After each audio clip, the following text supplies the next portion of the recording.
Clarkson's Farm has become a huge hit since it first debuted on screens in 2021, and part of its popularity falls with Jeremy Clarkson's right-hand man, Kaleb Cooper. Cooper, 26, found fame in the hit Amazon Prime series and has since built his own following, having recently published 3 books about farming. Speaking to GB News, farming expert and founder of Agridex, Henry Duckworth, explained Cooper's important influence. Duckworth credited Cooper with making farming glamorous. He explained, "With Kaleb, they've Clarkson's Farm kind of made it more glamorous. They've sort of brought in this young, bumbling blonde guy who gets everyone sort of revved up. So I think they've allocated it back to young farmers, because I think the average age of a farmer is like late 50s. There aren't enough young people in farming historically, and people are now getting more excited about it." Duckworth continued, "I mean, everyone knows that there's not much money in it, and I think historically, that's encouraged people not to be part of it. And I don't think anyone saw farming as anything other than a lifestyle. But now we're encouraging better access between producers and end buyers."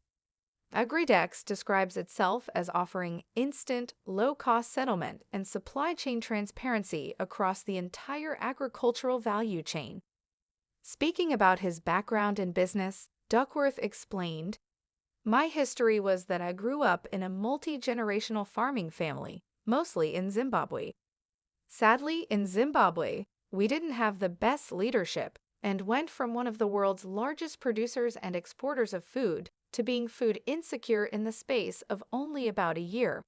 And that kind of tailored my thoughts on wanting to produce something better for the management of agriculture around the world. A big rollout part of Agridex is providing better and faster payments to farmers and better access to buyers of products from around the world." On the influence on Clarkson's farming series, he added, "I think what's been really cool about Clarkson's Farm and some of these other shows is when you go to a supermarket. We're all guilty of it.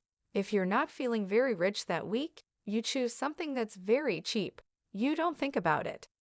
But the knock-on effects are that you're often getting third-rate products, and you're often getting them from far outside of where you come from. And in the 2020s, I think, it's also become like, well, where did this food come from? And was it brought to us in an equitable way?" So it's kind of been this evolution from first, like palette to better understanding about foods to finally wanting to know the equity behind it.